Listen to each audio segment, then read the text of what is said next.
Assalamualaikum warahmatullahi wabarakatuh. Kembali lagi dengan saya Hijromi Aryadi Putra dengan video-video tentang pengembangan kurikulum dan buku ajar. Sebelumnya saya sudah membuat dua video. Video pertama, ini video kedua. Bagi kawan-kawan yang ingin menonton video ini, ya saya sarankan untuk melihat video sebelumnya. Dan tentu saja ini adalah video ketiga saya, yang mana saya akan membahas tentang sejarah perkembangan kurikulum di Indonesia. Langsung saja, tanpa berbelit-belit, saya akan langsung menjelaskan. Kurikulum pendidikan di Indonesia telah berganti berkali-kali sejak merdeka. Berikut adalah perkembangan kurikulum di Indonesia sampai kurikulum 2013 yang kita kenal dengan kurikulum yang sekarang. Pertama, kurikulum 1947 atau yang disebut Rencana Pelajaran 1947. Ini adalah kurikulum yang pertama sejak Indonesia merdeka. Perubahan arah pendidikan lebih bersifat politis dari orientasi pendidikan Belanda ke kepentingan nasional. Saat itu mulai ditetapkan, asas pendidikan ditetapkan oleh Pancasila. Kurikulum ini disebut Rencana Pembelajaran 1947 dan baru dilaksanakan pada tahun 1950. Karena kurikulum ini lahir di kala Indonesia baru merdeka, maka pendidikan yang diajarkan lebih menekankan pada pembentukan karakter manusia Indonesia merdeka, berdaulat, sejajar dengan bangsa lain di muka bumi ini. Fokus Rencana Pelajaran 1947 tidak menekankan pendidikan pikiran, melainkan hanya pendidikan watak, kesadaran bernegara dan bermasyarakat. 2. Kurikulum 1952. Rencana Pelajaran Terurai 1952. Adanya kurikulum ini merupakan penyempurnaan dari kurikulum sebelumnya. Merinci setiap mata pelajaran hingga dinamakan Rencana Pelajaran Terurai 1952. Kurikulum ini sudah mengarah pada suatu sistem pendidikan di Indonesia. Seperti setiap pelajaran dihubungkan dengan kehidupan sehari-hari. Silabus mata pelajaran menunjukkan secara jelas seorang guru mengajar satu mata pelajaran. Yang ketiga, kurikulum 1964 atau yang disebut Rencana Pendidikan 1964.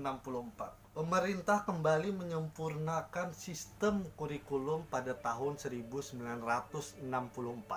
Namanya Rencana Pendidikan 1964.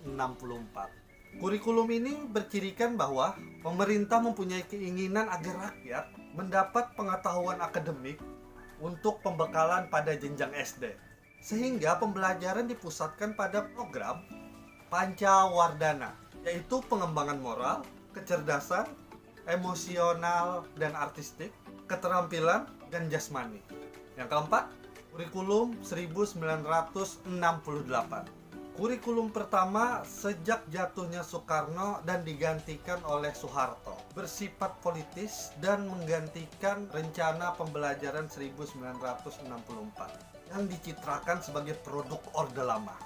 Kurikulum ini bertujuan untuk membentuk manusia Pancasila sejati, kuat dan sehat jasmani, mempertinggi kecerdasan dan keterampilan jasmani, moral, budi pekerti, dan keyakinan beragama. Kurikulum 1968 merupakan perwujudan dari perubahan orientasi pada pelaksanaan Undang-Undang Dasar 1945 secara murni. Cirinya, muatan materi pelajaran bersifat teoritis, tidak mengaitkan pada permasalahan faktual di lapangan. Titik beratnya pada materi apa saja yang tepat diberikan pada siswa di setiap jenjang pendidikan. Isi pendidikan diarahkan pada kegiatan pertinggi kecerdasan dan keterampilan, serta mengembangkan fisik yang sehat dan kuat. 5. Kurikulum 1975. Pemerintah memperbaiki kurikulum pada tahun itu. Kurikulum ini menekankan pendidikan lebih efektif dan efisien. Menurut Mujito, Direktur Pembinaan TK dan SD Departemen Pendidikan Nasional kala itu, kurikulum ini terlahir karena pengaruh konsep di bidang manajemen NBO, manajemen by objective. Metode, materi, dan tujuan dirinci dalam prosedur pengembangan sistem instruksional atau biasa disingkat PPSI. Kenal dengan istilah satuan pelajaran, yaitu rencana pembelajaran setiap satu bahasan. 6. Kurikulum 1984. Kurikulum ini menekankan pada proses pendekatan keahlian, meski mengutamakan pendekatan proses, tapi faktor tujuan tetap penting.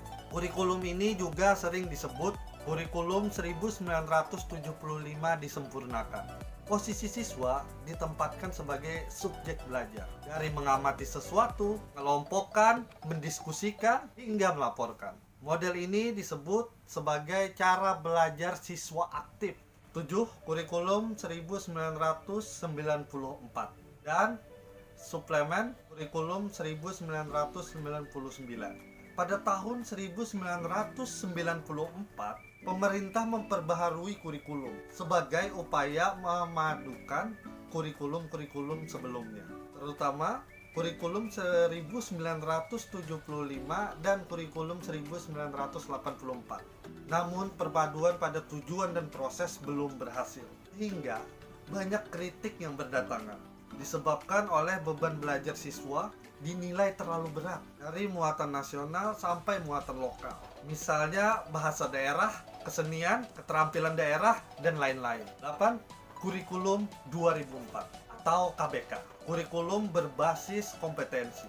Pada tahun 2004 diluncurkan kurikulum berbasis kompetensi atau disingkat KBK sebagai pengganti kurikulum 1994.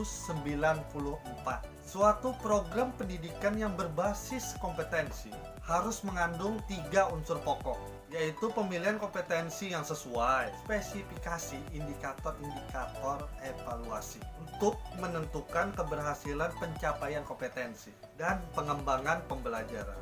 KBK mempunyai ciri-ciri sebagai berikut: menekankan pada ketercapaian kompetensi, baik secara individual ataupun klasikal, berorientasi pada keberhasilan belajar dan keberagaman, kegiatan belajar menggunakan pendekatan dan metode bervariasi. Sumber belajar bukan hanya guru, tetapi juga sumber belajar lainnya yang memenuhi unsur edukatif. 9.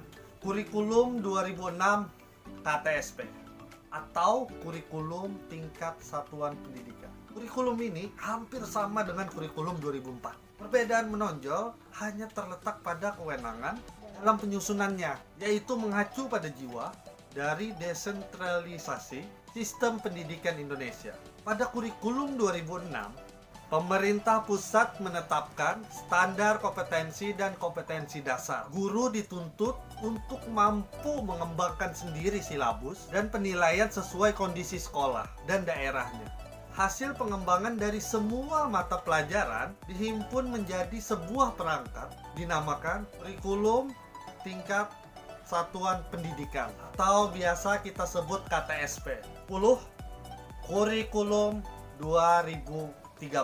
Kurikulum ini adalah pengganti kurikulum KTSP. Kurikulum 2013 memiliki 3 aspek penilaian, yaitu aspek pengetahuan, keterampilan, dan aspek sikap dan perilaku. Dalam kurikulum 2013, terutama di dalam materi pembelajaran, terdapat materi yang dirampingkan dan materi yang ditambahkan. Materi yang dirampingkan terlihat pada materi bahasa Indonesia, IPS, PPKN, dan sebagainya. Sedangkan materi yang ditambahkan adalah materi matematika. Oke guys, wah guys, tadi adalah materi tentang sejarah perkembangan kurikulum di Indonesia. Semoga video saya yang ketiga ini bermanfaat, dan jangan lupa subscribe, like, dan komen kalian, dan jangan juga lupa untuk mengetuk lonceng yang ada di bawah nanti agar kalian mendapatkan notifikasi video-video saya berikutnya. Ayo, sekian dari saya. Kita bertemu lagi dalam video berikutnya. Assalamualaikum warahmatullahi wabarakatuh.